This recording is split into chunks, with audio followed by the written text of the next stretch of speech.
तो नाज़रीन, हम फिर आपके सामने हाजिर हैं एक नई वीडियो के साथ, और ये वीडियो है अबाबील चैनल की।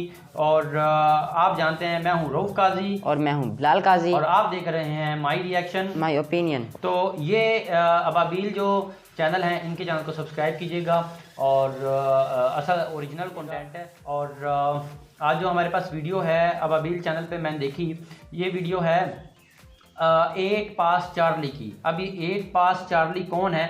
ये पाकिस्तान के ऐसे पायलट हैं जिन्होंने इंडिया को बाकायदा अच्छा खासा धचका दिया। और ये कैसे दिया इस बारे में मैं भी कुछ नहीं जानता, जस्ट वीडियो मेरे सामने आई, यूट्यूब खोली है और देन मैंने अपना काम स्टार्ट कर दिया कि इस पर रिएक्शन दें। तो चलिए शुरू करते हैं।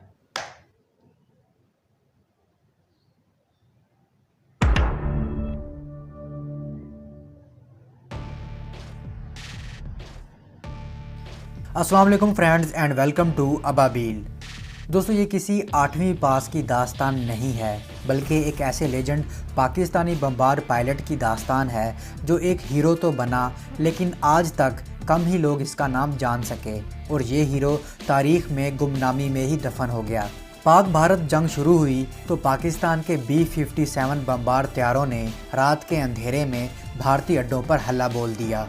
बमबार तैयारे आमतौर पर बहुत भारी भरकम होते हैं और वो दुश्मन की तोपों और तैयारों से बचने को ज़्यादा फुर्ती नहीं दिखा पाते, इसलिए उनके हमले रात के अंधेरे में होते हैं और ये तैयारे ज़मीन के पास पास रेडार की निगाह से बचकर उड़ते हुए अपने हदफ तक पहुंचते हैं, और हदफ पर पहुंचकर यकदम तैयारा ऊपर खींचकर हदफ पर डाइव करते हैं और एक ही हमले में अपने तमाम बम गिराते हुए दुश्मन के होशियार होने से पहले उसकी तोपों की रेंज से बाहर हो चुके होते हैं।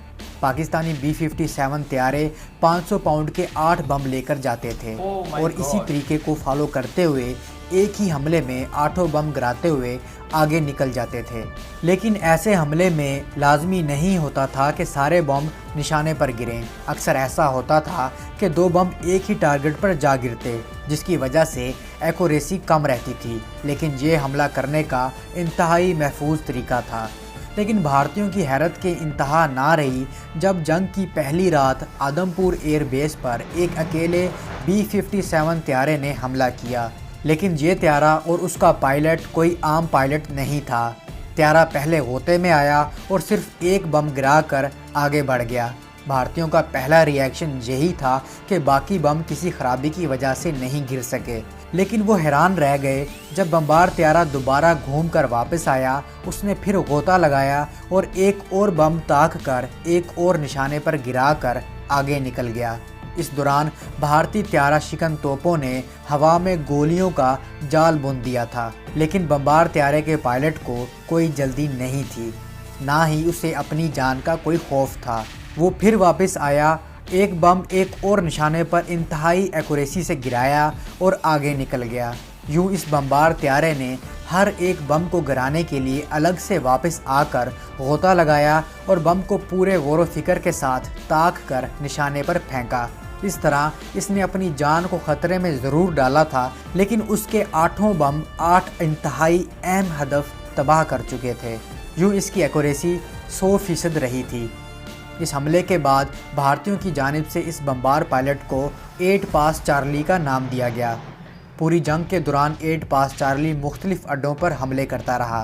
वो हमेशा अकेला आता था और पहले बम के साथ ही वो भारतीयों को खुला चैलेंज देता कि मैंने अभी 7 चक्कर और लगाने हैं, तुमसे जो होता है करके देख लो। और ये इस पायलट की महारत की इंतहा थी कि कभी किसी तैयारा शिकन गन की गोली उसे छू भी नहीं पाई। दुश्मन को धोखे में डालने के लिए 8 पास चार्ली एक अनोखा काम किया करता था। अंधेरी रात में तैयारा तो दिखाई देता नहीं था, तो दुश्मन के तोपची तैयारे की आवाज़ सुनकर अंदाज़ा लगाते थे कि तैयारा किस जानिब से आ रहा है। इन तोपचियों को परेशान करने के लिए गोता लगाते वक्त चार्ली अपने तैयारे का इंजन बंद कर देता। अगरचा इसकी वजह से तैयारा संभाल पाना बहुत मुश्किल हो जाता, लेकिन भारतीय तोपचियों को तैयारे का पता उस वक्त चलता जब वो बम गिरा चुका होता, और उसके बाद वो इंजन ऑन करके पलक झपकने में ही उनकी रेंज से बाहर निकल चुका होता था। एक भारतीय पायलट पैडी रिल के 8 पास चार्ली के बारे में अल्फाज ये हैं: मैं उस पाकिस्तानी बमबार पायलट के लिए इंतहाई इज़्ज़त के जज्बात रखता हूँ। जिसे हमारी ज़िंदगियों का सुकून बर्बाद करना इंतहाई पसंद था। 8 पास चार्ली एक ऐसा लेजेंड था, लेकिन उसकी ये आदत बहुत बुरी थी कि वो चांद निकलने के ठीक 30 मिनट बाद अपने हदफ पर पहुंच जाता। ऐन उस वक्त जब हम अपना पहला जाम ख़त्म कर रहे होते थे। वो एक ऊंचे तरीन दर्जे का इंतहाई प्रोफेशनल पायलट था।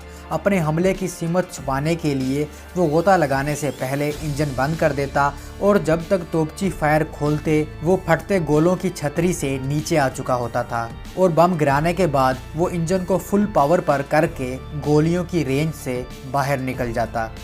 दोस्तों, अपने दुश्मन की जानिब से 8 पास चार्ली का नाम पाने वाले ये pilot squadron leader Najeeb Ahmed Khan थे। भारत को आज भी ज़रूर याद है कि कोई था जिसे दुश्मन का सुकून बर्बाद करने में अजीब सा मज़ा आता था। तो दोस्तों, उम्मीद है आपको ये छोटी सी काविश पसंद आई होगी। मैं मिलता हूँ एक नई वीडियो के साथ, तब तक के लिए इजाज़त, अल्लाह हाफिज़। तो नाज़रीन, कैसे लगी आपको आज की वीडियो, प्लीज़ कमेंट बॉक्स में लाजमी बताइएगा। और ऊपर आने की वजह ये है कि जो लाइट है वो चली गई है और इस वजह से हमने कहा यार आज वीडियो बनानी है चाहे जो मर्ज़ी हो जाए।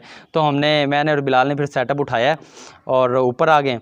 तो नाज़रीन, कमेंट बॉक्स में लाजमी बताइएगा कि ये वीडियो आपको कैसी लगी। वीडियो बड़ी आला थी। इसमें से एक चीज़ नज़र आती है पाकिस्तानी पायलट्स में, और ये हमारे आंखों देखा। चलो 8 पास चार्ली को तो हमने नहीं देखा, सुना ही है, हमीद खान नाम था इनका। लेकिन 27 फरवरी 2019 में इंडिया को पाकिस्तान ने बता दिया था, बाउंस बैक किया था और बाकायदा इंडिया को वार्न कर दिया था कि हम सब कुछ कर सकते हैं। और जो हम कहते हैं एक दिन पहले कहा था और अगले दिन ही पाकिस्तान ने अटैक कर दिया। तो और वो अटैक भी उस जगह पे किया था जहाँ पे उनका कोई नुकसान नहीं हुआ था। तो ये बता दिया था कि हम इंडिया में घुस के इंडिया को मात दे सकते हैं, किसी भी मुल्क को मात दे सकते हैं। तो जब इंडियंस ही तारीफ़ कर रहे हैं तो फिर यार पीछे कुछ बच नहीं जाता। फिर हमें भी, मेरा ख्याल है, कहने का हक हासिल है, जो हमारे पायलट इतने प्रोफेशनल हैं। तो मुझे तो बहुत खुशी हुई देख के 8 पास चार्ली का नाम दिया और इंडिया की तरफ से ही आया। बहरहाल, वीडियो आपको कैसी लगी आपने बताना है, वीडियो को शेयर करना है, हमारे चैनल को सब्सक्राइब करना मत भूलिएगा। अल्लाह हाफिज़।